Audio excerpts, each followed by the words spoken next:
The auctioneer's gavel came down on lot 47, a dusty jewelry box no one else wanted, and with that single strike, Martha Whitman unknowingly purchased evidence that would expose a century-old royal scandal and make her the owner of the most valuable lost treasure in European history. But before that $30 bid would transform her life, she had to survive what her own children were planning in the room next door. Before we dive into this incredible story of betrayal, discovery, and the power of a grandmother's intuition, make sure to smash subscribe, because tomorrow we have an extra special story that will blow your mind. Martha stood in the crowded estate sale, her weathered hands clutching the modest envelope containing her entire monthly grocery budget, $200 she'd saved by skipping medications and eating only toast for the past week. At 78 years old, she shouldn't have been rummaging through a deceased neighbor's belongings looking for items to resell, but desperation had driven her to this converted barn on the outskirts of Millbridge, Connecticut. The morning had started like too many others lately. Martha had awoken in the cramped basement apartment of her daughter Karen's suburban home, her arthritic joints protesting against the damp cold that seeped through the concrete walls. Richard, her husband of 56 years, was already awake, sitting on the edge of their narrow bed, staring at the final notice from the pharmacy. "We can't fill your heart medication without payment," he read aloud, though they both knew what it said. 3 months behind on his prescriptions, 2 months on hers. Their combined Social Security barely covered the token rent Karen charged them, leaving nothing for the medications that kept them functioning. "We'll figure something out," Martha had whispered, reaching for his hand. "We always do." But they both knew their options had dwindled to almost nothing. Their savings, $47,000 accumulated over a lifetime of careful spending, had vanished into their son Michael's failed restaurant venture 2 years ago. Their modest pension had been signed over to help Karen's husband, David, avoid bankruptcy after his gambling debts came to light.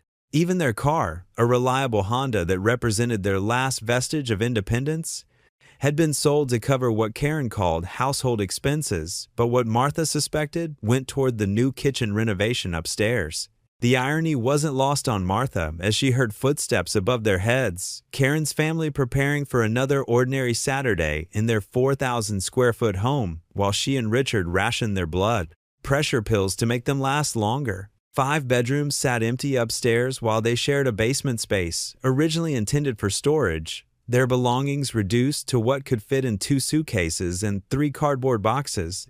It had been Karen's idea, presented as temporary after they'd lost their apartment. "Just until you get back on your feet," she'd said 18 months ago, though neither she nor David ever discussed how 2 elderly people on fixed income might accomplish that feat. Martha had noticed how quickly Mom and Dad's suite became the basement unit in conversation, how dinner invitations grew less frequent until they were cooking on a hot plate in their room to avoid disrupting the family routine. Richard tried to maintain his dignity, but Martha saw how each small humiliation chipped away at the man who'd provided for his family for 5 decades. He'd been a master electrician, his skilled hands keeping the lights on in countless homes. Now those same hands shook as he counted out coins for a loaf of bread, calculating if they could afford peanut butter this week. The estate sale had been Richard's idea, born from desperation and a lifetime of making do with less.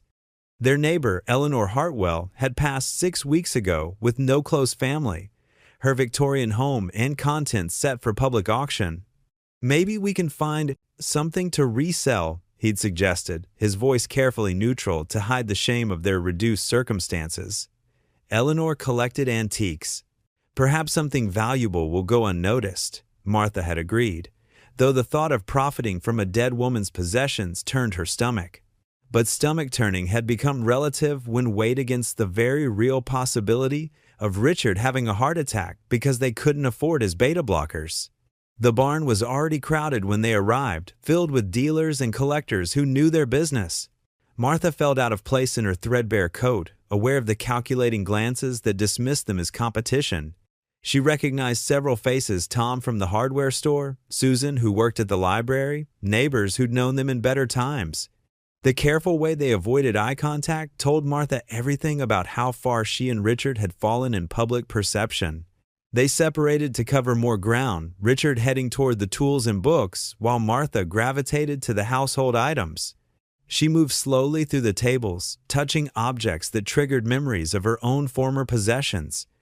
A china teacup reminded her of her grandmother's set, sold to pay for Michael's lawyer during his divorce.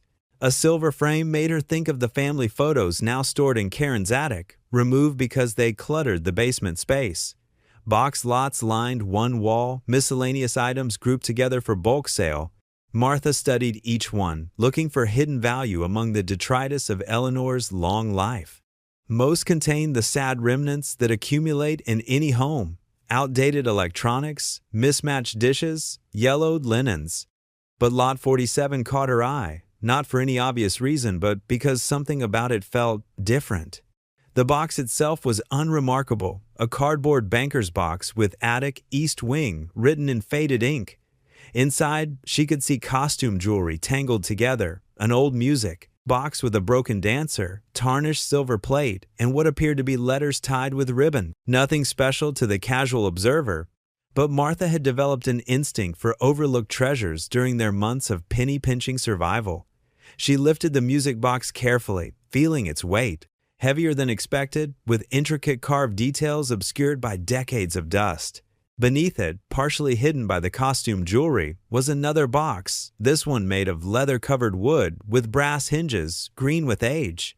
It was locked, with no visible key among the items. Martha glanced around. Other buyers were focused on the furniture and artwork, items with obvious value. No one paid attention to an elderly woman examining box lots. She replaced the items carefully and made a mental note. Lot 47. Find anything? Richard appeared at her elbow, empty-handed but trying to maintain optimism. Maybe? Martha murmured. That box of jewelry and trinkets. Something about it.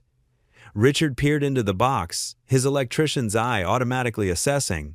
That music box might be German, pre-war from the look of the mechanism. And that leather case, good quality, old. Might be worth the gamble if it goes cheap. The auction began at 10 a.m. sharp. Martha and Richard found seats in the back, watching as Eleanor's life was disseminated piece by piece. The furniture went for decent prices, the artwork for more than they'd guessed. Box lots always came last, when casual buyers had spent their budgets and dealers were calculating profit margins. Lot 47. The auctioneer finally announced. Miscellaneous jewelry, music box, letters, various items, starting at $20. Martha raised her hand, heart pounding. She had so little to spend, but something, instinct, desperation, or perhaps Eleanor's spirit urged her on. $20 to the lady in the back. Do I hear 30? A dealer in the front row turned, assessed the box contents from afar, and shook his head. Too much effort for uncertain reward. $20 going once, going twice. 30. A voice called from the side.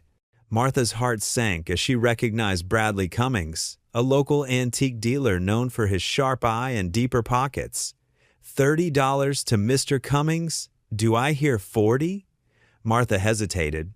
$40 was groceries for a week, gas money for Richard's doctor appointments, a partial payment on their overdue phone bill.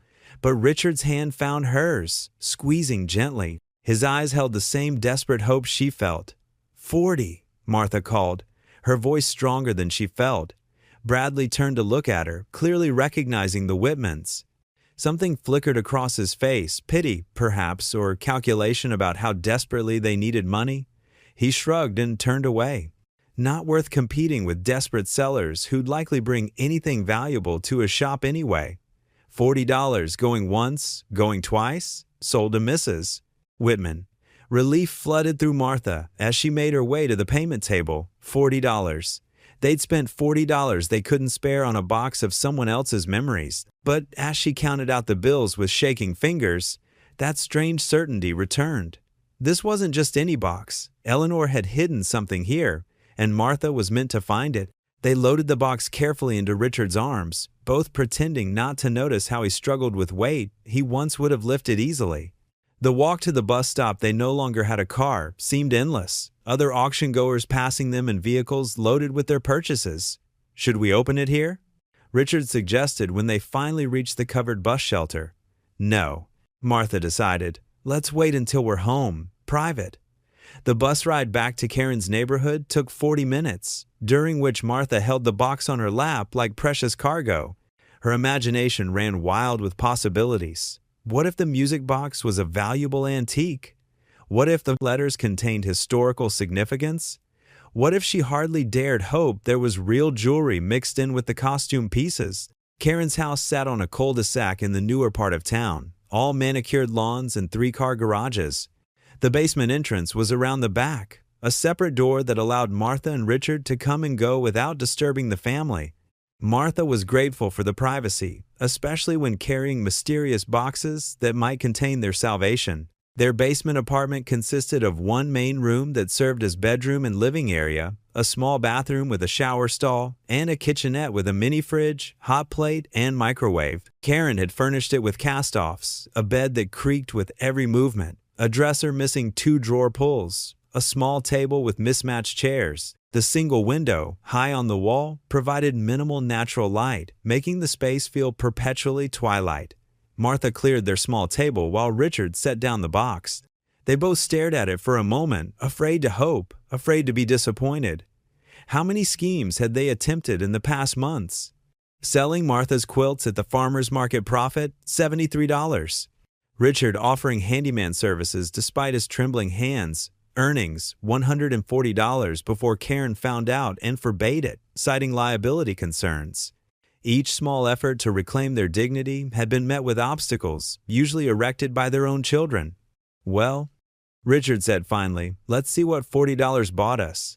They unpacked slowly, examining each item. The costume jewelry was typical of the 1,950 seconds and 60 seconds colorful beads, rhinestone brooches, clip-on earrings that might fetch a few dollars each at a consignment shop. The letters, tied with a ribbon that disintegrated at Martha's touch, were personal correspondence from Eleanor's youth, interesting but not valuable. The music box, when cleaned, revealed itself to be indeed German, with Stuttgart 1934 stamped on the base. Richard wound the key carefully, and a tinny version of Edelweiss played while the broken ballerina listed to one side. Pretty, possibly worth something to a collector, but not the windfall they needed. That left the leather box. Martha had saved it for last, partly from anticipation, partly from fear that it too would disappoint. The lock was small but solid, resisting Richard's attempts to pick it with a straightened paperclip. There might be a key in the jewelry, Martha suggested, spreading the costume pieces across the table. They sorted through tangles of necklaces, orphaned earrings, and tarnished bracelets, finding nothing that looked like a key. Wait, Richard said, holding up the music box. Old boxes sometimes had hidden compartments. His fingers, despite their tremor, remembered the delicate work of his trade. He felt along the edges, pressed carved flowers, twisted decorative elements, then a soft click. A tiny drawer, no bigger than a matchbox, slid out from the base. Inside, wrapped in tissue paper so old it crumbled at their touch, lay a small brass key. Martha's hands shook as she fitted the key into the leather box's lock. It turned with surprising ease, as if it had been waiting for this moment. The lid opened to reveal purple velvet lining, still vibrant despite its age, cradling several pieces of jewelry that were clearly not costume. Oh my, Martha breathed. The pieces were exquisite, even to untrained eyes. A strand of pearls with a distinctive luster, a gold bracelet set with what appeared to be sapphires, several rings with stones that caught the basement's harsh fluorescent light and transformed it into rainbows. But it was the item wrapped separately in silk that made Martha's heart stop. She unwrapped it carefully, revealing a necklace unlike anything she'd ever seen outside of museums.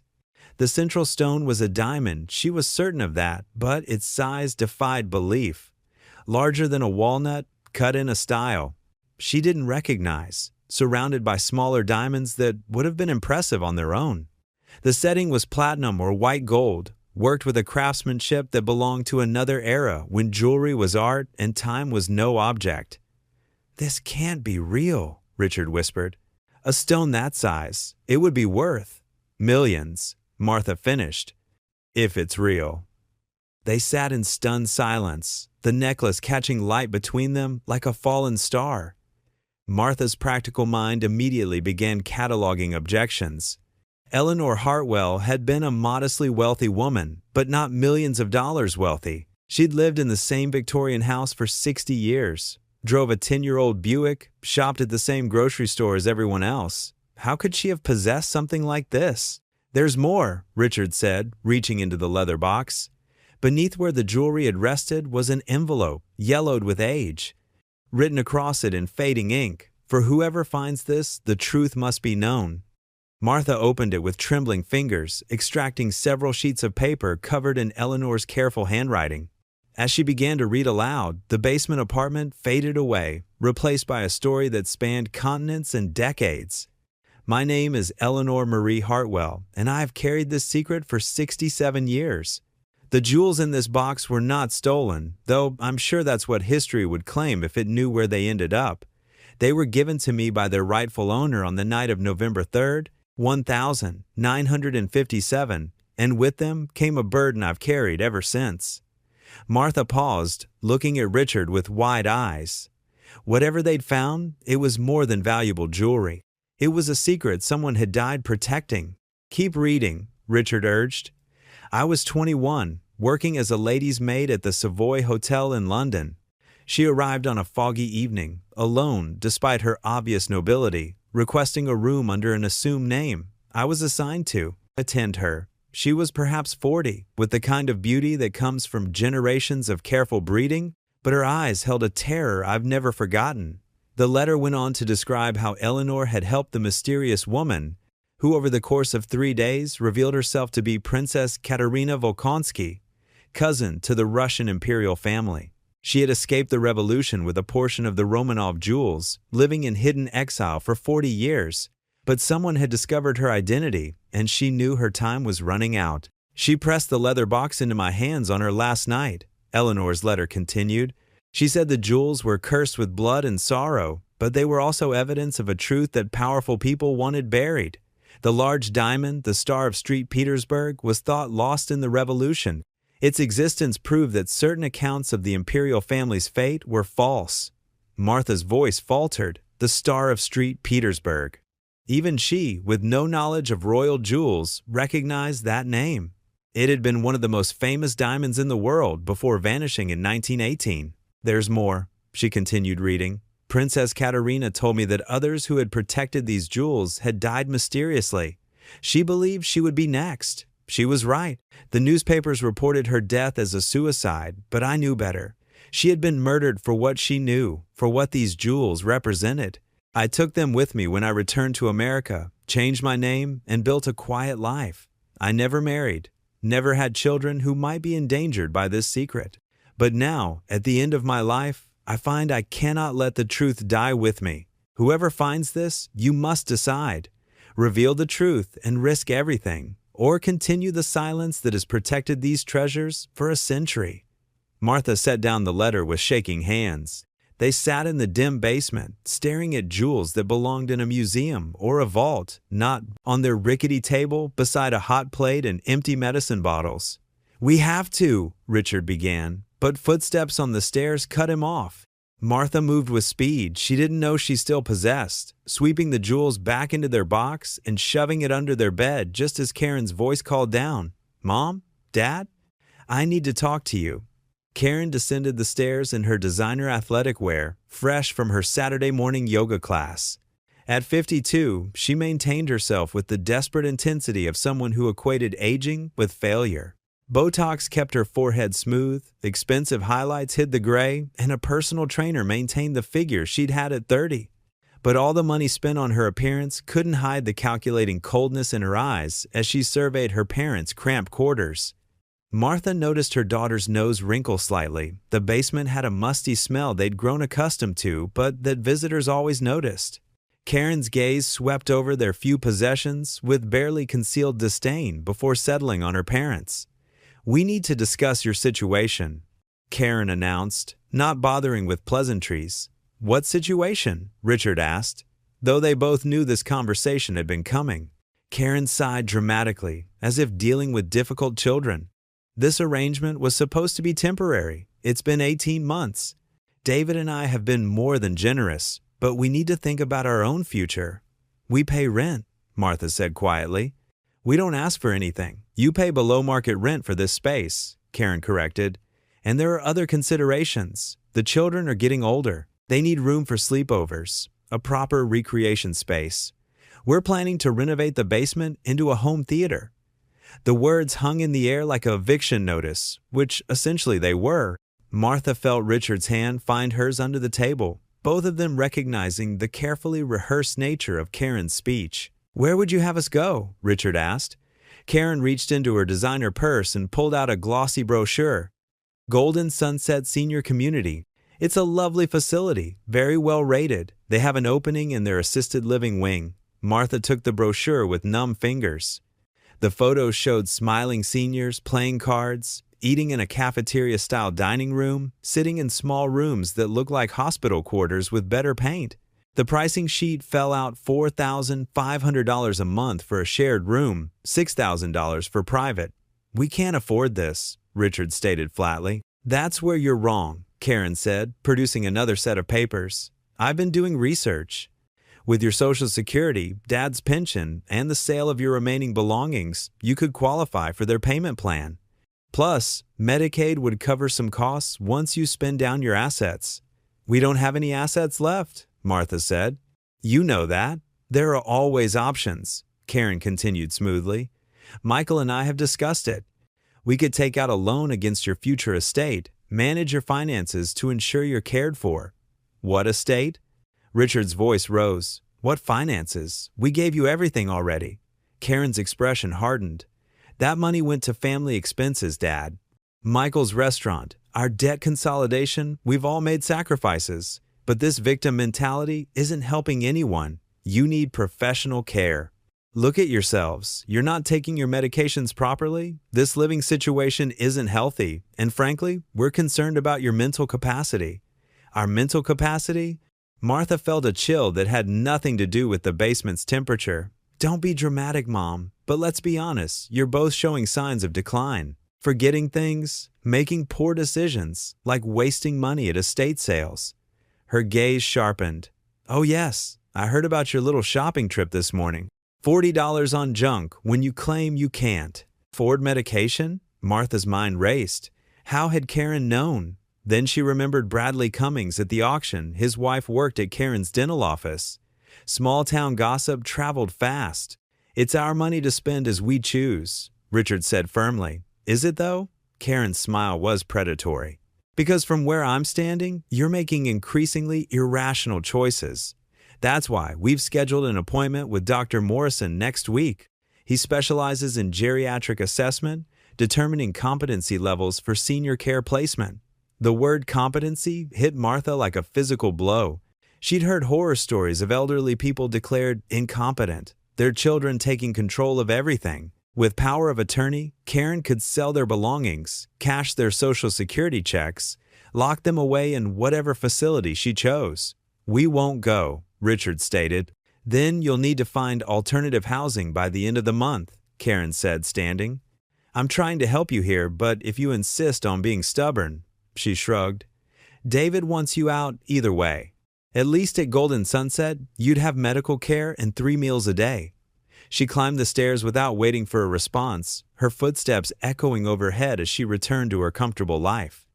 Martha and Richard sat frozen, the Golden Sunset brochure between them like a death warrant. She planned this, Martha whispered. The whole thing, taking our money, isolating us here, now declaring us incompetent. We could fight it, Richard said without conviction.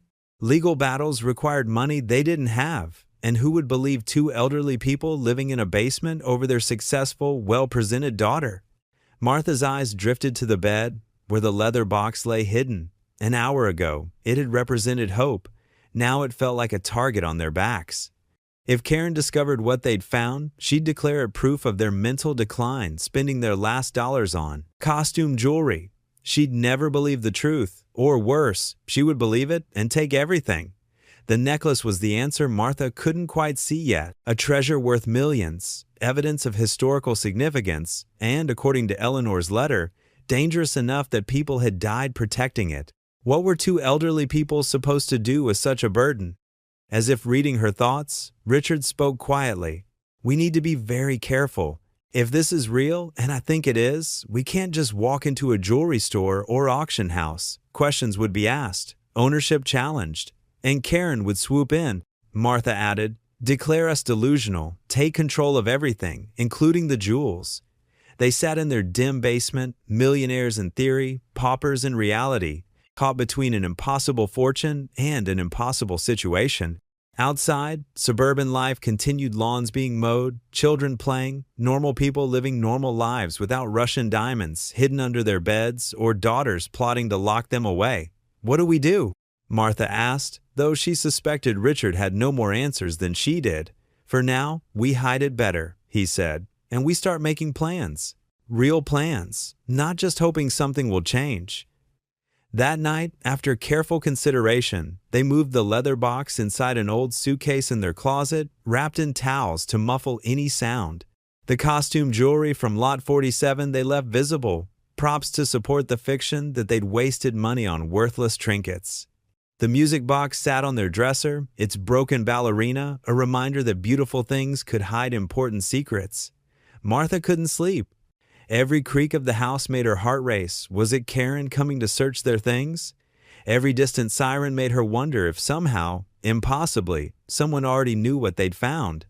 Eleanor's words echoed, cursed with blood and sorrow. How many people had died protecting these jewels? Would she and Richard be next? But as dawnlight finally crept through their high window, Martha made a decision. They wouldn't be victims, not of their children's greed, not of historical secrets, not of their own fear. Somewhere in the story of the Star of St. Petersburg was their salvation. She just had to be smart enough to find it. The morning brought new urgency. Richard woke with chest pains that he tried to hide, but Martha knew the signs.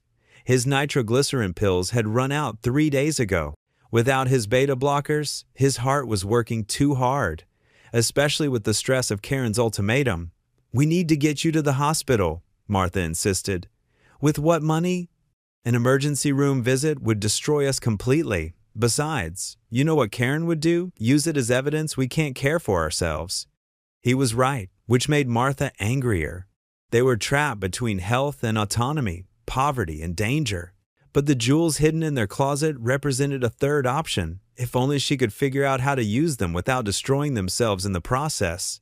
I'm going to the library, Martha announced. Richard looked at her in surprise. Now? I need to research about the Star of St. Petersburg, about Eleanor, about our options. Knowledge is the only weapon we have right now. She took the bus to the Millbridge Public Library, a Carnegie building that had served the town for over a century. The librarian, Susan Chin, greeted her warmly. They'd known each other for years, back when Martha had volunteered for the library's literacy program. Martha, it's been too long. How are you and Richard? Getting by, Martha said, the automatic response that hid so much. I'm actually here for some research. Historical jewelry, specifically Russian imperial pieces. If Susan found the request odd, she didn't show it. Librarians, Martha had learned, were professionally incurious about patron interests. She directed Martha to the art history section and showed her how to access digital archives on the library computers. Martha spent 3 hours reading about the Romanov jewels, the Star of St. Petersburg appeared in multiple sources, a 47-carat diamond given to Empress Maria Feodorovna by her husband Alexander III. It had supposedly been sewn into the corsets of the imperial family when they were murdered in 1918, lost forever in the basement of the Ipatiev house. But Eleanor's letter suggested otherwise. Princess Katerina Volkonsky was real. Martha found references to her in genealogy databases, a minor member of Russian nobility who had indeed disappeared during the revolution. If she had escaped with some of the jewels, if she'd lived in hiding for 40 years before being discovered. Finding some interesting reading? Martha jumped. Susan stood behind her, holding a cup of tea. I thought you might like this, Susan continued, setting the tea beside Martha. And perhaps this book as well. She placed a volume on the desk. Hidden Treasures, a guide to selling historical artifacts discreetly. Martha looked at her in surprise. Susan smiled. I saw you at Eleanor Hartwell's estate sale yesterday. She and I used to talk quite a bit. She mentioned once that she had secrets, things she'd protected all her life. Said she hoped whoever found them would be worthy of the trust. Did she say what kind of secrets? No. But she did say that sometimes the greatest treasures weren't in banks or museums, but in the hands of ordinary people brave enough to protect them. Susan paused. She also said that if someone ever came researching Russian jewelry after her death, I should help them however I could. Martha's hands trembled as she reached for the book. Eleanor had prepared for this, had somehow known someone would follow the trail she'd left. Thank you, she whispered. There's a chapter on authentication without alerting major auction houses, Susan said quietly, and another on establishing provenance for items with complicated histories. Very useful for someone who might have inherited something unusual. She walked away before Martha could respond, leaving her with resources that might just save their lives. What happens next will reveal how a grandmother's courage and a hidden fortune collide with family greed in ways no one could predict. The truth about the Star of Street. Petersburg is darker than Martha imagined, and the danger closer than she knows. If you're enjoying this story, please like, share, and subscribe for more. The book Susan had provided proved invaluable. Martha learned about private collectors who purchased historical items without publicity, authentication services that operated with discretion, and most importantly, lawyers who specialized in protecting elderly clients from financial exploitation. She took careful notes, her plan beginning to form. When she returned home, she found Richard looking better. Some color returned to his face. I walked to the pharmacy, he admitted. Told them it was an emergency. They gave me 3 pills on credit. Oh, Richard. She hated that he'd had to beg for life-saving medication. What did you find? He asked, recognizing the determined set of her jaw. Martha spread her notes on the table. Eleanor planned this. She knew someone would find the jewels eventually, and she left a trail. The librarian, Susan Chin, was watching for whoever came looking. She explained what she'd learned: authentication processes, private sales, legal protections. Richard listened intently, his engineer's mind already working through logistics. We'd need to move fast, he said, before Karen's competency hearing. Once that process starts, any large financial transaction would be scrutinized. I found a lawyer, Martha said. Robert Steinberg in Hartford. He specializes in elder law and has a reputation for protecting clients from predatory family members. His consultation is free. How do we get to Hartford without Karen knowing? Martha smiled. For the first time in days, Susan offered to drive us. Tomorrow, while Karen's at work. That night, they carefully photographed the jewelry with Richard's old digital camera, documenting each piece. The Star of Street, Petersburg seemed to glow with its own light, as if aware its century of hiding was ending. What if it's all an elaborate hoax? Richard asked as they rewrapped the necklace. What if Eleanor was delusional, the jewelry fake? Then we're no worse off than we are now, Martha replied. But I don't think Eleanor was delusional. I think she spent 60 years protecting something extraordinary, and she chose us to continue that protection. Why us, though? We didn't even know her well.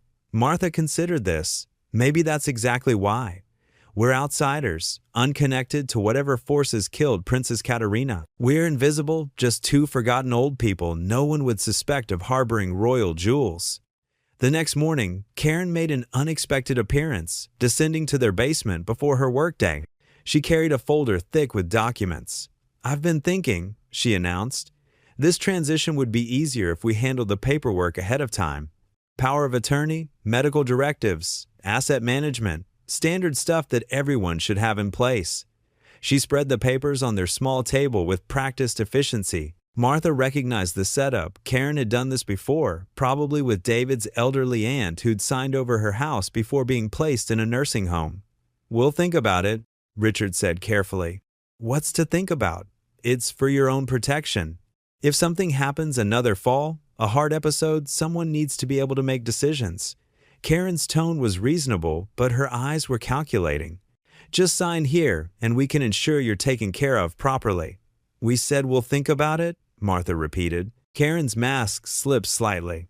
Fine. But Dr. Morrison's assessment is Thursday. It would look better if you were cooperating with family efforts to ensure your welfare. The threat was clear: cooperate or be declared incompetent. After Karen left, Martha shoved the papers in a drawer. One more piece of evidence for the lawyer, proof of Karen's scheme to control their lives and assets. Susan arrived at noon as promised, her reliable Honda Civic a welcome sight. She asked no questions about their destination, simply chatted about library news during the hour drive to Hartford. Martha had hidden the jewelry in her large purse, wrapped in a scarf. The weight of it against her hip was both terrifying and comforting. Robert Steinberg's office occupied the second floor of a converted Victorian near the courthouse. Unlike the imposing law firms Martha had imagined, this felt more like visiting a friend's study. Steinberg himself was perhaps 60, with kind eyes behind wire-rimmed glasses and an immediate way of putting them at ease. "Susan Chen called ahead," he said, gesturing for them to sit. "She said you might be facing some family challenges regarding your autonomy and assets." Martha and Richard exchanged glances, then Martha withdrew the leather box from her purse. "It's more complicated than that," she said. What followed was perhaps the most surreal hour of their lives. Steinberg listened without interruption as they told their story: the financial exploitation, the basement imprisonment, the estate sale discovery. When Martha finally opened the box to reveal the jewelry, his expression shifted from professional interest to genuine amazement. "May I?" He lifted the Star of St. Petersburg carefully, examining it with a jeweler's loupe he produced from his desk. "I'm no expert, but I've handled enough estate jewelry to recognize quality. This is extraordinary." "We have documentation," Martha said, showing him Eleanor's letter and her own research. Steinberg read carefully, his expression growing more serious with each page. "If this is authentic, and I believe it may be, you're holding one of the most significant historical artifacts of the 20th century, also one of the most dangerous." "Dangerous how?" Richard asked. "The Star of St. Petersburg isn't just valuable, it's evidence. Its existence proves that at least some Romanov jewels survived the revolution, which means the official story of their complete destruction is false. There are people, governments, institutions with vested interest in maintaining the accepted historical narrative. So what do we do?" Martha asked. Steinberg leaned back, considering. "First, we protect you legally. I can file emergency paperwork preventing any competency hearings without full legal representation. Your daughter's scheme is unfortunately common, but easy to counter with proper preparation." "We can't afford," Richard began. "My fee will be contingent on the eventual sale of the jewelry," Steinberg interrupted, "assuming authentication proves positive. Which brings us to the second step: we need discreet verification. I know someone." Steinberg reached for his phone, then paused. "Before I make this call, you need to understand something. Once we start this process, there's no going back. Authentication means creating a paper trail. Even discreet verification leaves traces. Are you prepared for that?" Martha looked at Richard, seeing her own determination reflected in his eyes. "We're already at risk," she said. "Our daughter is planning to lock us away. At least this gives us a fighting chance." The lawyer nodded and dialed. "Helena? It's Robert. I have clients with a rather extraordinary situation. Yes, the kind that requires your particular expertise. This afternoon would be perfect." He hung up and turned back to them. Dr. Helena Marchetti, former curator at the Metropolitan Museum, now operates a private authentication service. If anyone can verify your jewelry without alerting the wider market, it's her. The drive to Dr. Marchetti's home took them through Hartford's historic district to a Tudor Revival mansion surrounded by high walls and security cameras. Martha clutched her purse tighter, acutely aware of the millions in jewels pressing against her hip. "Don't be intimidated by the security," Steinberg said as they waited at the gate. "Helena values privacy, her own and her clients." The woman who answered the door defied Martha's expectations of a museum curator. Dr. Marchetti was perhaps 70, with silver hair and an elegant chignon and shrewd dark eyes that missed nothing. She wore surgical gloves and held a jeweler's loupe. "Robert didn't exaggerate," she said after introductions.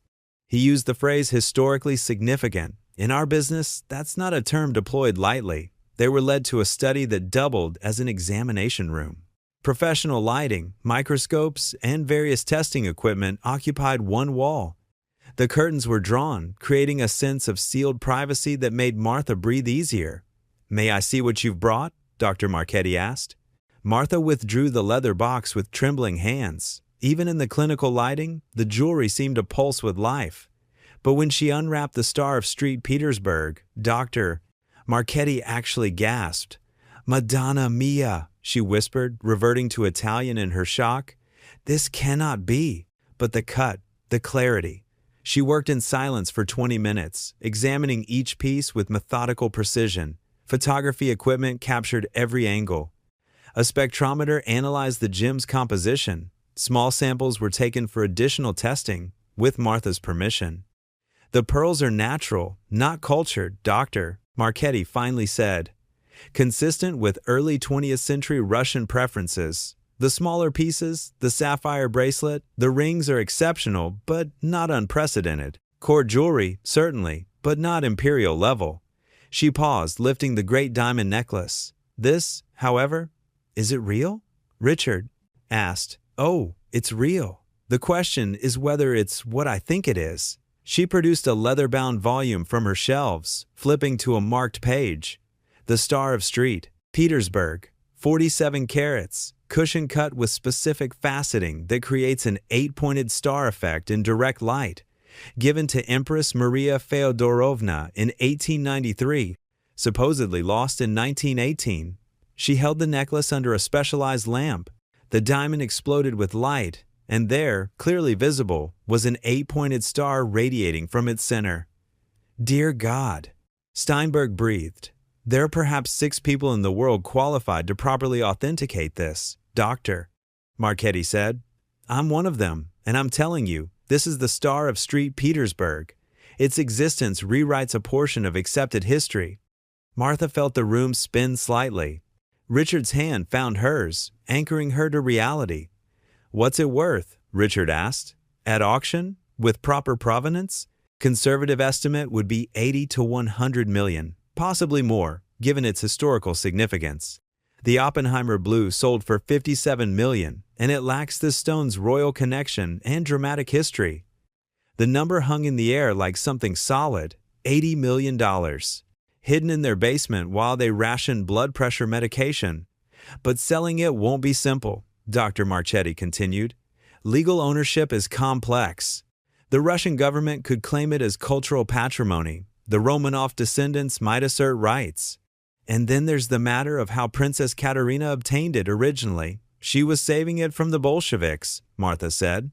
Eleanor's letter explained, "I'm sure she was, but courts require more than letters. You'll need to establish a clear chain of custody, prove Eleanor Hartwell's legal possession, then your right to inherit through purchase." Dr. Marchetti looked at Steinberg. "You'll earn your contingency fee on this one, Robert." "There's something else," Martha said, withdrawing Eleanor's letter. She mentioned the jewels were dangerous, that people had died protecting them. Dr. Marchetti read the letter, her expression darkening. "Princess Katerina Volkonsky. Yes, I know that name. She was rumored to have escaped with a fortune in Romanov jewels. Several mysterious deaths in the 1,950 seconds were connected to searches for her. If Eleanor helped hide her, are we in danger?" Richard asked bluntly. "Possibly. There are still people, collectors, governments, criminal organizations who track Romanov treasures.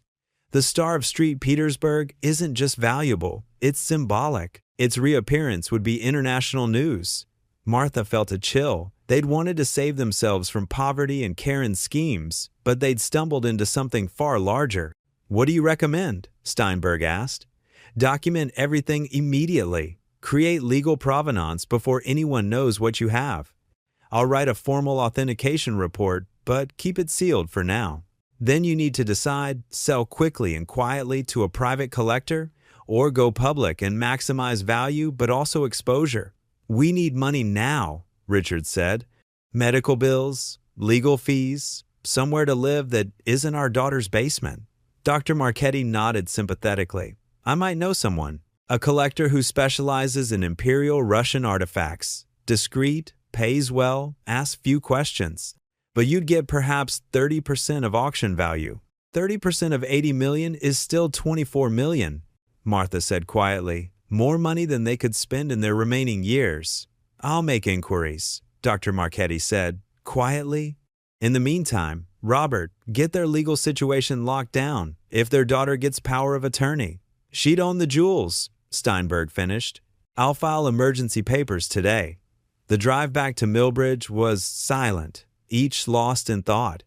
Martha kept touching her purse, assuring herself the jewels were still there, real, worth millions. Their salvation and possibly their doom. We can't go back to the basement, Richard said as they neared town. Not with these, not knowing what we know. Where then? Martha asked, though she knew they had few options. Steinberg spoke up. There's a motel on Route 7. Clean, cheap, ask no questions. I've placed clients there during difficult family situations. I'll cover the first week while we sort this out. The Route 7 Motor Lodge was exactly as advertised, basic but clean, with doors that locked and no one watching who came and went. Martha felt safer the moment they closed the door on room 12, even though the faded wallpaper and worn carpet reminded her how far they'd fallen. We need to contact Karen, Richard said. She'll wonder where we are. Let her wonder, Martha replied with uncharacteristic venom. She was planning to lock us away. Let her explain to her friends why her elderly parents disappeared. But Richard was already dialing. Martha listened to his side of the conversation, hearing Karen's voice rise with indignation through the phone. We're taking some time to consider our options, Richard said calmly. Yes, we'll be at the doctor's appointment. No, we won't tell you where we're staying, because we're adults who can make our own decisions. Goodbye, Karen. He hung up on her protests, something Martha had never seen him do. She's furious, he reported unnecessarily. Good. Maybe she'll realize we're not as helpless as she assumed. They spent the evening planning. Steinberg had given them a prepaid cell phone, untraceable to them. Dr. Marchetti would call within 48 hours about the potential buyer. In the meantime, they were to stay out of sight, avoid Karen, and trust no one. Martha couldn't sleep. The motel bed was too soft after months on the basement's ancient mattress, and every passing car made her heart race. Were those footsteps outside their door? Was that shadow at the window more than imagination? At 3 a.m., her fears proved justified. A soft scratching at the door lock made her grab Richard's arm. Someone was trying to break in. Richard reacted faster than she would have expected. He grabbed the heavy glass ashtray from the nightstand and positioned himself beside the door. Martha clutched the jewelry box, prepared to run. The lock clicked open. The door eased inward. A figure slipped inside, barely visible in the darkness. Richard swung. The intruder cried out, stumbling back. In the light from the parking lot, Martha recognized the face. Michael? She gasped. Their son stood in the doorway, holding his jaw where the ashtray had connected. At 48, Michael had inherited his father's height, but not his character. Where Richard was solid, Michael was soft. Where Richard built things, Michael schemed. His latest scheme, apparently, involved breaking into his parents' motel room at 3 a.m. What the hell, Dad? Michael groaned. What are you doing here? Richard demanded, still holding the ashtray. Karen called me. Said you'd lost your minds, ran away from home. She tracked your credit card to Hartford, then here, asked me to check on you. By breaking in? You weren't answering your phone. I was worried. Martha knew better. Michael had never worried about them a day in his life. He'd taken their savings for his restaurant without a backward glance, never repaying a cent when it failed. We're fine, she said coldly. You can go. But Michael's eyes had found the leather box she clutched. His expression shifted, calculating. What's that, Mom? Nothing that concerns you. Funny. Karen said you blew $40 at an estate sale. Said you bought a box of junk jewelry. He stepped closer. That doesn't look like junk. Richard moved between them. Leave, Michael, now. Or what? You'll hit me again? Elder abuse is a serious charge, Dad. Maybe Karen's right about the competency hearing. The threat hung between them. Martha saw their future. Unspooling Michael and Karen united in declaring them unfit, taking control of everything, including the jewels they didn't even know about yet. Get out, she said quietly. Get out and don't come back. Michael smirked. Sure, Mom, but this isn't over. Whatever you're hiding, we'll find out. We're family, remember? Family takes care of each other. The irony of those words from the son who'd bankrupted them wasn't lost on anyone. He left, making sure to leave the door slightly open in petty vengeance. Richard quickly packed their few belongings. We can't stay here. They know where we are. Where can we go at 3 in the morning? Anywhere but here. They loaded their suitcases into a taxi Richard called, abandoning the motel for the dubious safety of the Greyhound bus station. As they waited for the first morning bus to anywhere, Martha clutched the jewelry box and wondered if they'd made a terrible mistake. The jewels were supposed to save them, not paint a target on their backs. The 5:47 a.m. bus to Boston had few passengers, shift workers, students, people with stories they'd rather not tell. Martha and Richard took seats in the back, exhausted but too wired to sleep. We need a new plan, Richard said. They won't stop now, not when they sense we're hiding something valuable. Martha's phone, the prepaid one from Steinberg, buzzed. A text from an unknown number. Dr. M gave me this number. Urgent, we meet. Boston Public Library, 2 p.m. Come alone. A friend of Eleanor's, she showed Richard, who frowned. Could be a trap. Could be, but what choice do we have? We can't run forever. Boston's South Station was overwhelming after Millbridge's quiet. They stored their suitcases in lockers, keeping only the jewelry in Martha's purse. Every face seemed threatening, every security camera a threat to their anonymity. They had hours to kill before the library meeting. Richard suggested they find a clinic for his medications, but Martha worried about creating a paper trail. Instead, they sat in a small diner, nursing coffee and watching the clock. I've been thinking about Eleanor, Martha said, how she lived with this secret for 60 years, always looking over her shoulder, never able to trust anyone. She trusted us, Richard pointed out. In the end, she passed the burden to us. Maybe that's what this is really about, not the money, but the truth. Princess Katerina died to protect something. Eleanor spent her life hiding it. Now it's our turn. Our turn to do what? Martha didn't have an answer. The jewelry could make them rich, but at what cost? Already their children had turned predatory, sensing valuable prey. What would happen when the wider world learned what they possessed? At 1:30, they made their way to the Boston Public Library, a magnificent building that made Millbridge's Carnegie Library look like a shed. Martha left Richard in the main reading room and climbed to the second floor, finding a quiet corner in the history section as instructed. She didn't wait long. A woman approached, perhaps 60, elegantly dressed, with sharp blue eyes that seemed familiar. Mrs. Whitman? I'm Natasha Volkonsky. Princess Katerina was my great-aunt. Martha's heart stopped. A Romanov descendant. Here. Now. Natasha sat across from her, movements graceful despite obvious tension. Doctor, Marchetti is an old friend. She called me last night, said you'd found Katerina's jewels. I don't know what you're talking about, Martha said automatically. Please, I'm not here to take anything from you. I'm here to warn you, and perhaps to offer a solution to your dilemma. What warning? The same people who killed my great-aunt are still watching. Oh, not the same individuals, they're long dead, but their successors, the organizations they represented. When the Star of St. Petersburg surfaces, they'll know, and they'll come. Who are they? Natasha glanced around before answering. Various interests, Russian oligarchs who launder money through art theft, government agencies that prefer certain historical narratives, collectors who acquire by any means necessary. My family has been running from them for a century. What do you want from us? To make you an offer? Sell me the collection, privately, quietly. I'll pay fair value, not auction prices, but enough to secure your future. In return, the jewels go back to the family they were stolen from. The danger passes to me, where it belongs. Martha studied the woman's face. The resemblance was, there's something about the eyes, the cheekbones. This was Princess Katerina's blood. How do I know you're who you say you are? Natasha produced a leather portfolio. Inside were documents, photographs, genealogy charts. The evidence seemed genuine, but Martha was out of her depth. I need to discuss this with my husband and our lawyer. Of course, but please, be quick. My sources say inquiries have already begun. Someone at the auction house recognized your names, remembered you bought Eleanor's box. They're connecting dots. She left a card with only a phone number. I'm staying at the Copley. Call when you decide. But Mrs. Whitman, don't wait too long. My family's enemies have no qualms about eliminating obstacles.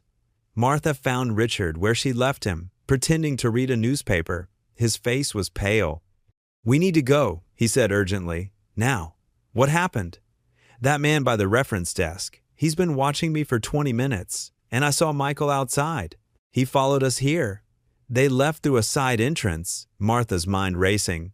How had Michael tracked them to Boston? The taxi driver? The bus ticket seller? Money could buy information from anyone desperate enough. Where? Richard asked as they emerged onto Boylston Street. The Copley Plaza. We're meeting Natasha Volkonsky's offer. Who? Martha explained as they walked, constantly checking behind them. The elegant hotel lobby felt like sanctuary, all marble and crystal, and doormen who kept out the uninvited. Natasha answered immediately. Her suite was enormous, old-world elegant. She'd changed into casual clothes, but still looked like displaced royalty. You're being followed, she said without preamble. My security noticed them outside. Our son, Martha admitted. He's helping our daughter try to get us declared incompetent. Ah, family. Natasha's smile was bitter. They do complicate things. Tea? It was surreal, discussing $100 million jewels over Earl Grey like ladies at a social club. But Natasha's offer was real. $15 million, cash transferred to an offshore account. No questions asked, no paper trail leading back to them.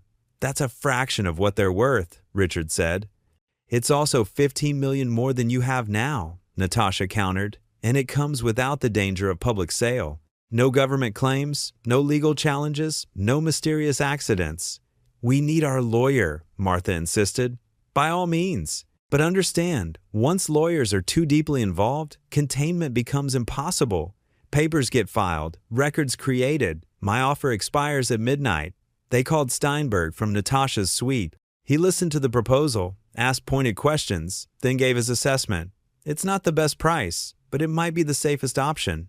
$15 million properly invested provides security for life. And Mrs. Volkonsky is right about the complications of public sale. Can we trust her? Martha asked. Can you trust anyone with that much money involved? At least her claim to the jewels has moral weight, if not legal standing. Martha looked at Richard. They'd wanted enough money to live independently, to pay for medications, to escape Karen's schemes. $15 million was more than enough. But something held her back. I need to see them again, she said suddenly. The jewels. One last time. Natasha nodded, understanding. Martha opened her purse, unwrapping the leather box she'd carried. Like a talisman, in the sweet, soft light, the pieces seemed to glow with their own fire. The Star of Street. Petersburg drew the eye like a magnet, its facets catching and multiplying light into rainbow spectrums. My great-aunt wore this to her last imperial ball, Natasha said softly. Before the world ended, she told my grandmother it was like wearing a piece of frozen starlight. Martha lifted the necklace, feeling its weight. For a moment, she imagined the necks it had graced, the history it had witnessed. Wars and revolutions, murders and escapes, secrets and lies. All reduced to this two old people in a hotel room, bargaining for their survival. There's something else, Martha said. In Eleanor's letter, she said the jewels were evidence that their existence proved something about the Romanov murders wasn't true. Natasha's expression hardened. Some stones are better left unturned, Mrs. Whitman. The official history serves everyone's purposes now. Disturbing it helps no one. But the truth got my great-aunt killed. It kept Eleanor Hartwell in hiding for 60 years. Is it worth dying for? A knock at the door interrupted them. Natasha checked the security monitor, then frowned. It seems your son is persistent. He's convinced the hotel he's here for a family emergency. On the screen, Michael stood in the hallway, holding his phone. As they watched, Martha's prepaid phone rang. Don't answer, Richard advised. But Martha was tired of running. She accepted the call. Hi, Michael. Mom, thank God. We've been worried sick. Karen's here with me. We just want to talk. How did you find us? The taxi company. Look, We know you're confused, maybe scared, but running away isn't the answer. Let us help you. Like you helped us when you took our savings? Silence. Then Karen's voice. Mom, whatever fantasy you're living, it needs to stop. Dr. Morrison moved your appointment to tomorrow. If you're not there, he'll have to report you as missing. Person's at risk. Is that what you want? Police involved? Martha looked at the jewelry spread on Natasha's table. $15 million. Freedom. Safety. All she had to do was hand them over and disappear. We'll be there, she heard herself say. What? Richard stared at her. Thank you, Mom. We'll wait downstairs to take you home. Martha hung up and began carefully repacking the jewels. What are you doing? Natasha asked. Something I should have done from the beginning, fighting back. She looked at the Romanov descendant. Your offer stands until midnight? Yes, but then give us until then. If we're going to sell our children, our independence for $15 million, I want them to know exactly what they threw away. Richard caught on first. You're going to tell them? I'm going to show them. Let them see what their greed and betrayal cost them. Then we'll take your offer, Mrs. Volkonsky, and disappear where they'll never find us. It was petty, perhaps even dangerous. But after months of humiliation, Martha wanted her children to know they'd underestimated their parents one last time. What happens next will change everything Martha and Richard thought they knew about their discovery. The truth about the Star of St. Petersburg is more explosive than anyone imagined, and the danger closer than ever. If you're enjoying this story, please like, share, and subscribe for more. They descended to the lobby like condemned prisoners walking to execution. Michael and Karen waited by the concierge desk, their faces masks of false concern that cracked when they saw their parents. Finally, Karen said, do you have any idea how worried we've been? Worried about your inheritance, maybe, Richard muttered. Michael stepped forward, all false charm. Come on, Dad. Let's get you home. We can sort this out as a family. Family, Martha repeated. That's rich, coming from you two. But she allowed them to lead the way to Karen's Mercedes SUV. The drive back to Millbridge took 2 hours, during which Karen alternated between scolding and guilt trips while Michael played good cop, asking about their adventure in Boston. So what was in the box, Mom? He finally asked directly. The one from the estate sale? Junk, Martha said. Costume jewelry. Worthless. Then why run? Why the hotel? Because we're entitled to make our own mistakes with our own money, Karen snorted. What money? You're broke, remember? Because you gave everything to help your family. Funny how that help only flowed one direction, Richard observed. They pulled into Karen's driveway as dusk fell. The house looked exactly as it had 2 days ago, but everything had changed. Martha clutched her purse, the jewels pressing against her side like a secret armor. We'll stay in the basement tonight, she announced. Tomorrow, after the doctor's appointment, we're leaving. Leaving for where? Karen demanded. That's our business. Inside, descending to their basement prison, Martha felt the weight of what was coming. One more night, one more confrontation, then freedom if they survived it. But as they reached their cramped quarters, a figure emerged from the shadows by their bed. Not Michael or Karen, someone else entirely. Someone who'd been waiting. Hello, Mr. and Mrs. Whitman, the stranger said. I believe you have something that belongs to my employer. The man in their basement held a gun with the casual ease of someone who'd used it before, and Martha knew with cold certainty that Eleanor Hartwell's 60-year secret had finally come calling, with her and Richard trapped between their predatory children upstairs and a killer in their own room. But sometimes, when you're 78 years old with nothing left to lose, you discover that courage isn't about not being afraid, it's about being terrified and fighting back anyway. Before we dive into this heart-stopping conclusion, make sure to smash subscribe because tomorrow we have an extra, special story for you that will blow your mind. The stranger was perhaps 50, with the kind of forgettable face that would blend into any crowd. Gray suit, neutral expression, hands steady on the weapon, professional, Martha realized. Not some thug, but someone who killed efficiently and without emotion. Sit, he commanded, gesturing to their bed. Martha and Richard complied, her mind racing. Karen and Michael were upstairs, oblivious to the danger in their basement. Not that they'd help, they'd probably negotiate for a finder's fee. You're here for the jewels, Martha stated. The Star of St. Petersburg belongs to my employer. Has for decades, even if Eleanor Hartwell didn't know it. We've been waiting for her to die, watching for the estate sale. Imagine our surprise when two nobodies walked away with our property. It's not your property, Richard said. It belonged to the Romanovs. The man shrugged. Ancient history. What matters is who controls it now. The necklace, please. Martha's purse lay on the floor where she dropped it in shock. Such a small thing to die for, leather and fabric holding rocks, essentially, but rocks that men had killed for across a century. It's in there, she said, nodding toward the purse. Get it, slowly. Martha rose on unsteady legs, reaching for the bag. As her fingers closed on the leather, she made a decision that would have shocked her even days ago. She was done being a victim. No, she said. The gun shifted toward Richard. I wasn't asking. Shoot him, Martha said, her voice steady despite her terror.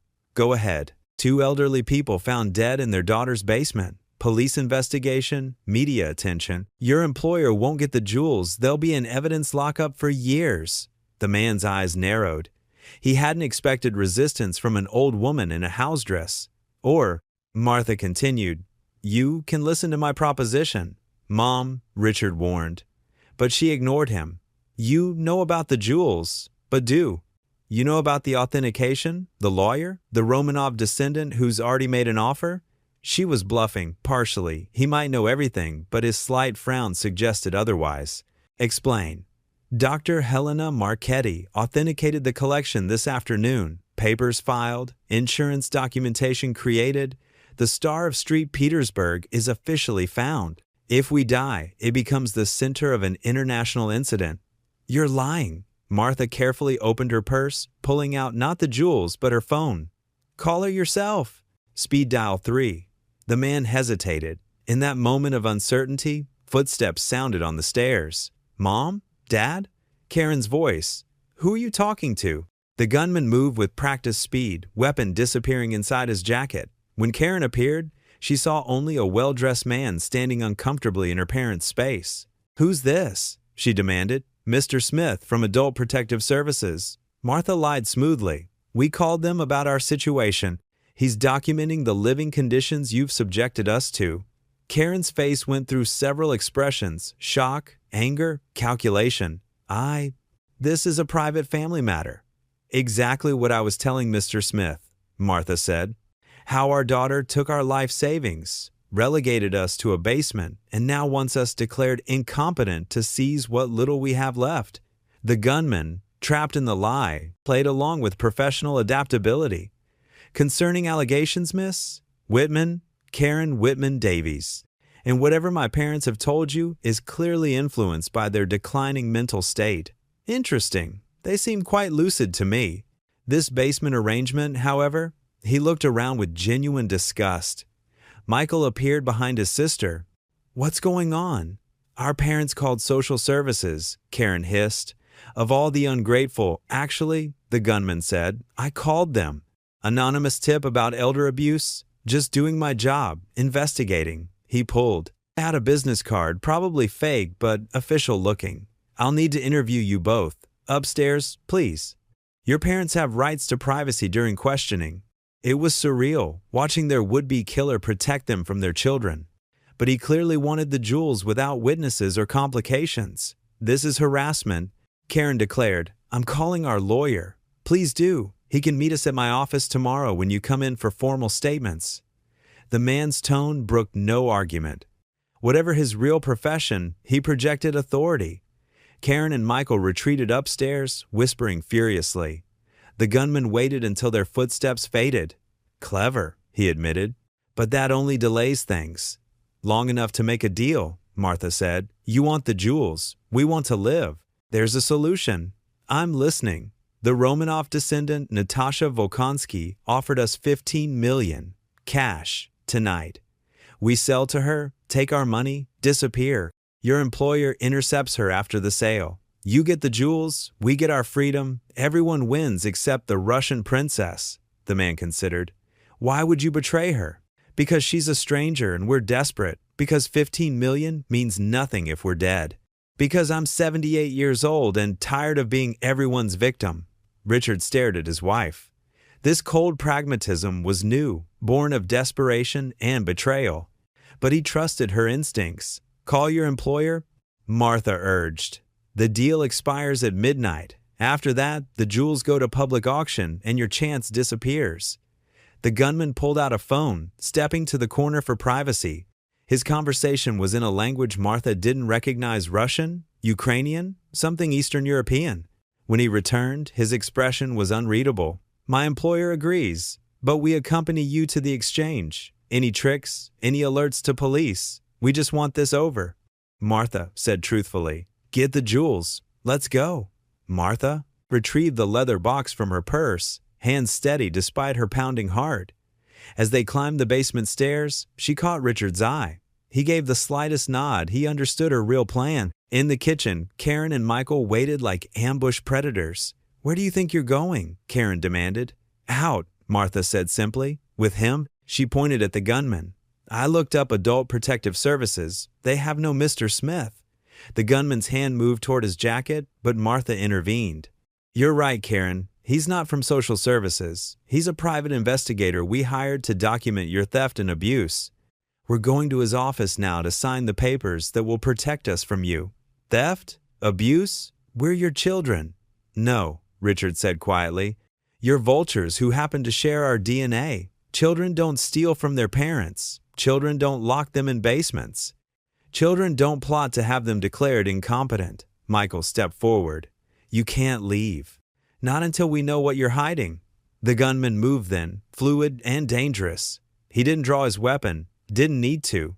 Something in his stance, his eyes, made both Karen and Michael step back. Your parents are leaving? He said softly. You're going to let them. Any interference will be unfortunate.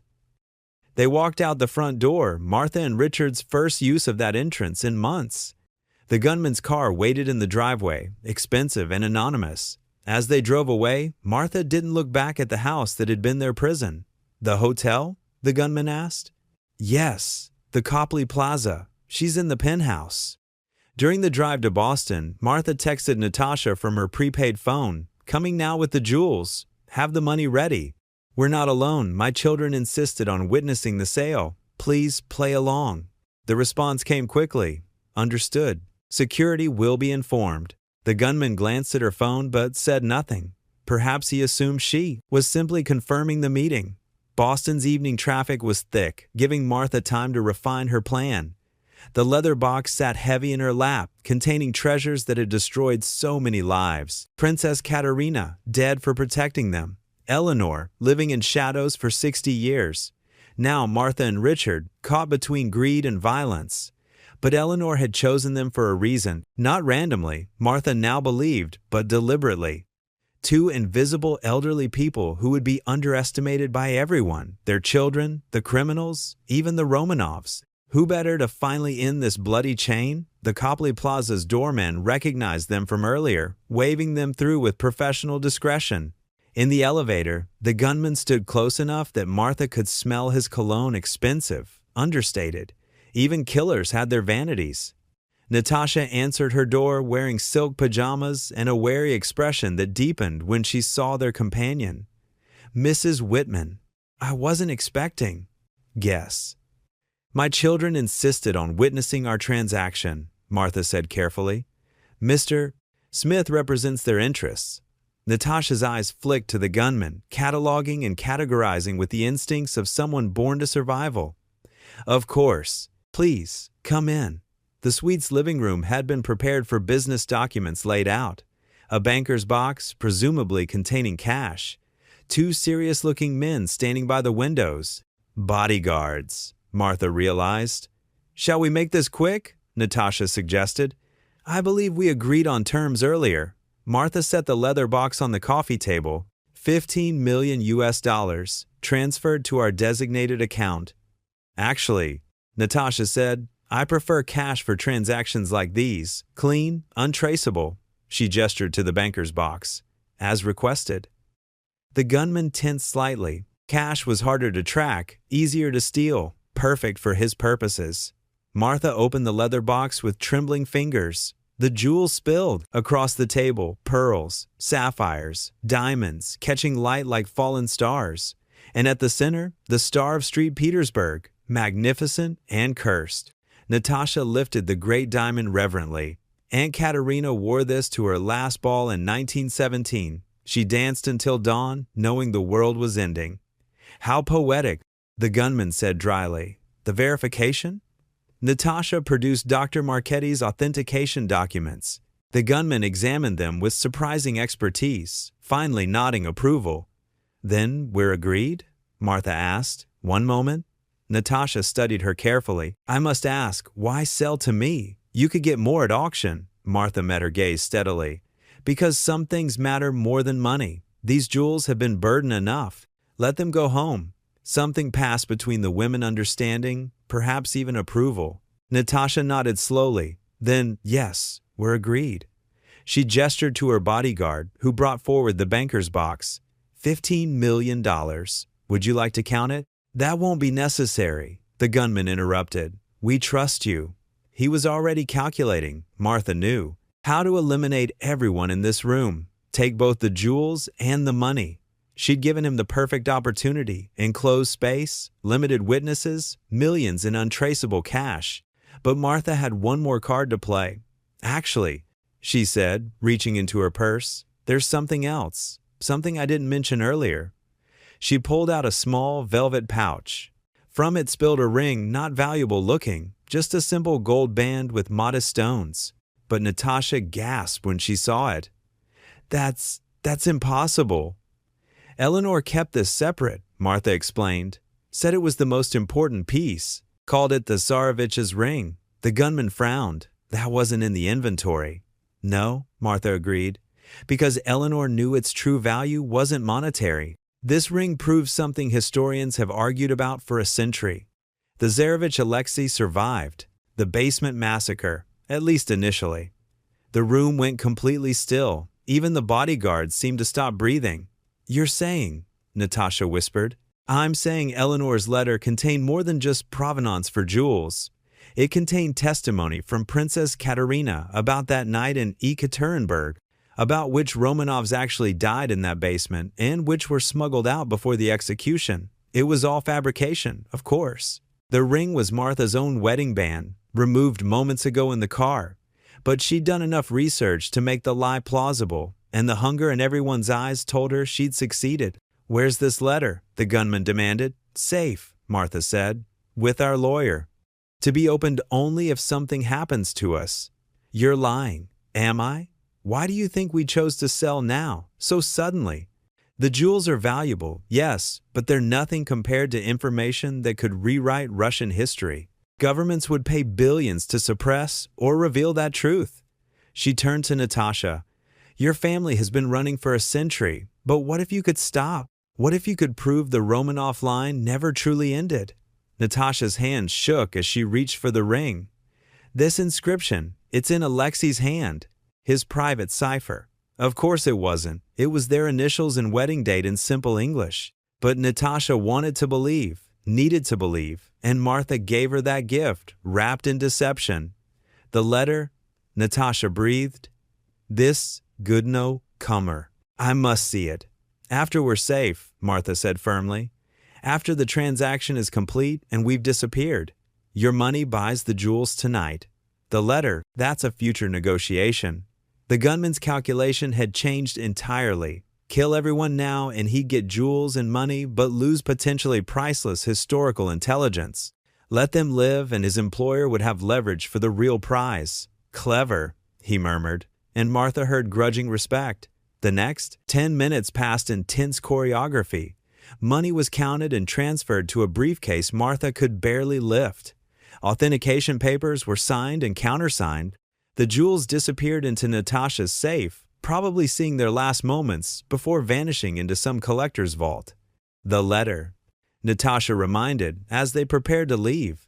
You'll contact me when we're safe? Martha repeated. She squeezed Richard's hand, nearly there, nearly free.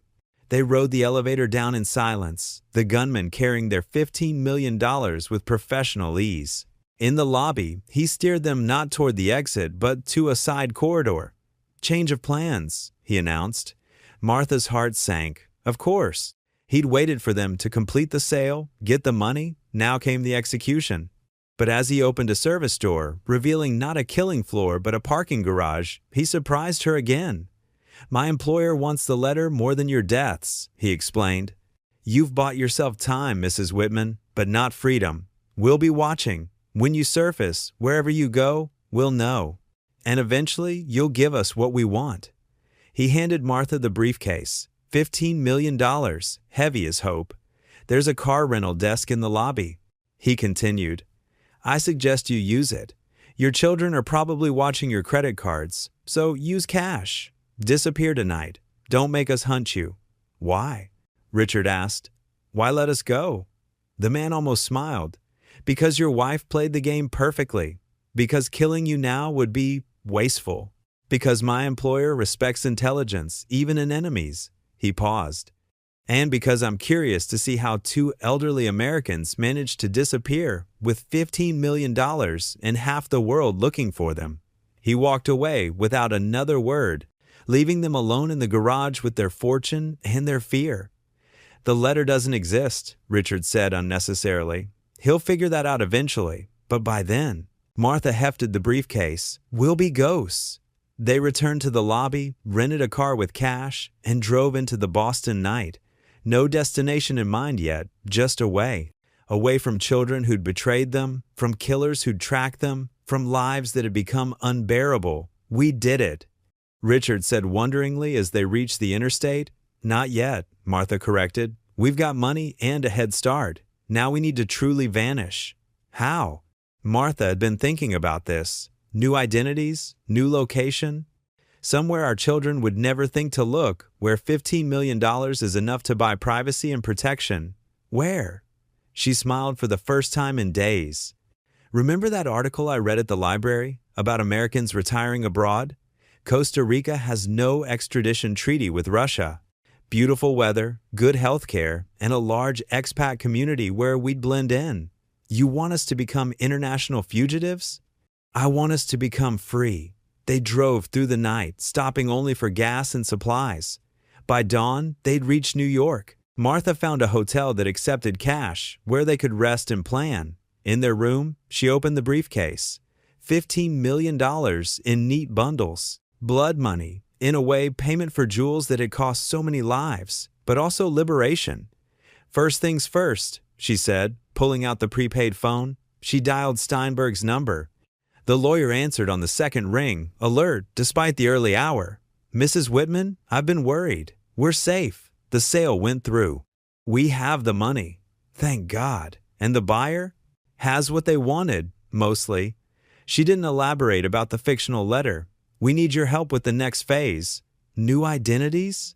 Complete packages, passports, histories, everything. Can you arrange it? I know people. It'll take a week, maybe 2. Where are you? Mobile. We'll stay that way until the documents are ready. What about your children? Martha's voice hardened. What about them? They made their choice. Now we're making ours. They'll report you missing. Let them. 2 confused elderly people wandered off. Tragic, but hardly a federal case. Steinberg chuckled. You've thought this through. We've had nothing but time to think, trapped in that basement. Now we're done thinking. We're acting. After ending the call, Martha turned to Richard. He sat on the bed, staring at the money with a mixture of awe and fear. It's really happening, he said. We're really going to disappear. Second thoughts? He shook his head slowly. No, just processing. This morning we were prisoners in our daughter's basement. Now we're millionaires planning to flee the country. Funny how life works. Martha sat beside him, taking his weathered hand. All those years of sacrifice, saving for retirement, being good parents. And it took becoming bad ones to save ourselves. We're not bad parents, Richard protested. No, we're about to vanish without a word, leaving our children to wonder if we're alive or dead. Taking $15 million they'll never know we had. Sounds pretty bad to me. Sounds like justice. They spent the day making preparations. Martha cut and dyed her hair at a drugstore, transforming her silver waves to auburn. Richard shaved his beard, revealing a face Karen hadn't seen in decades. Simple changes, but effective.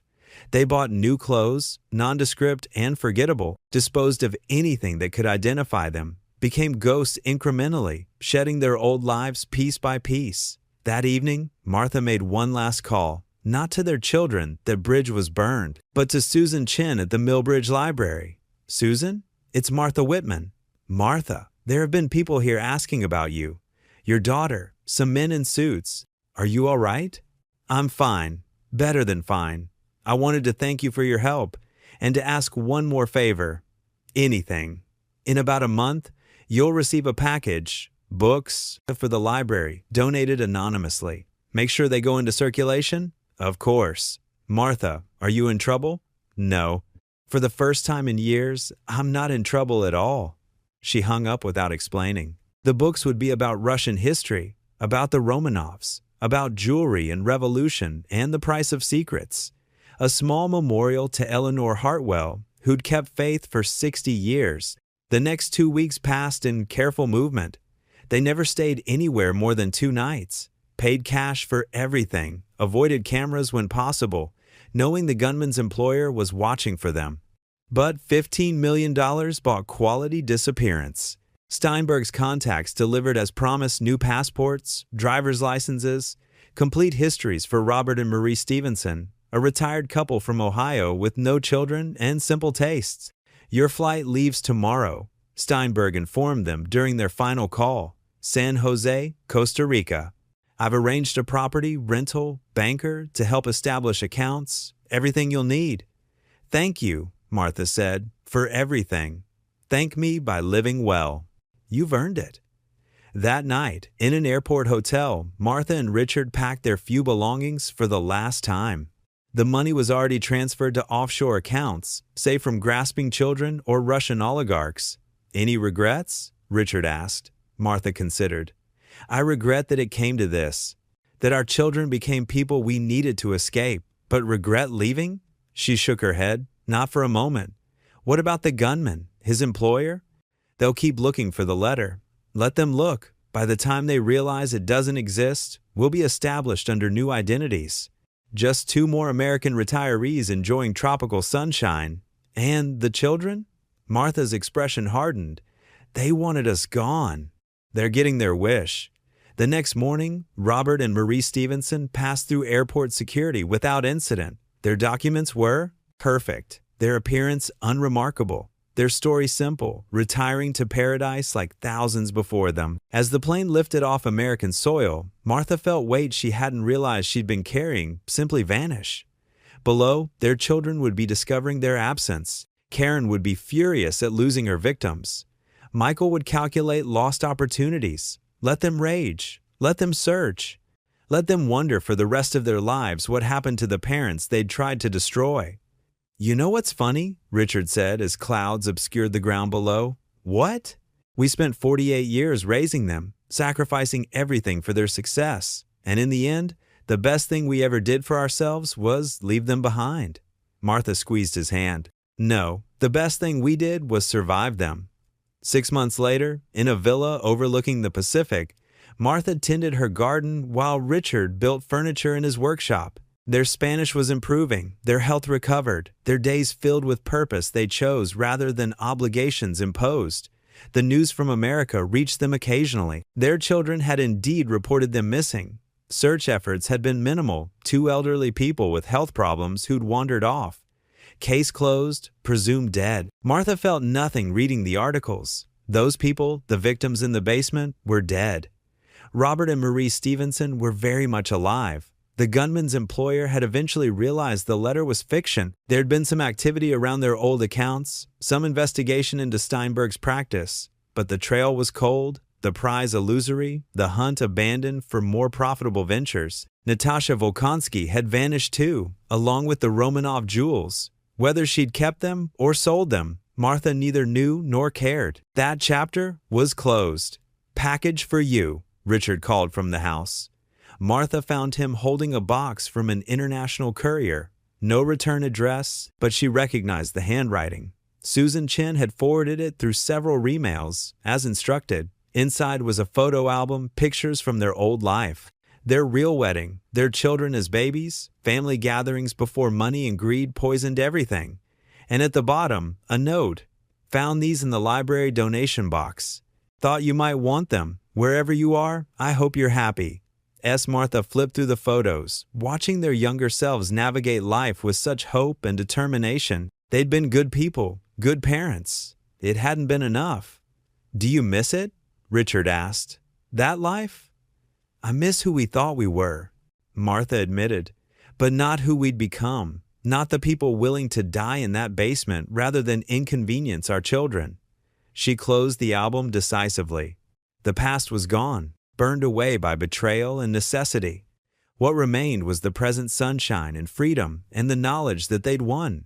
That evening, as tropical birds sang their sunset chorus, Martha raised a glass of wine to the empty air, a toast to Eleanor Hartwell, who trusted them with impossible secrets, to Princess Katerina, who died protecting beauty and truth, to the star of Street Petersburg, wherever it now resided. But mostly to themselves, two people who discovered that sometimes the only way to win an unfair game is to refuse to play. What shall we do tomorrow? Richard asked, settling beside her on the terrace.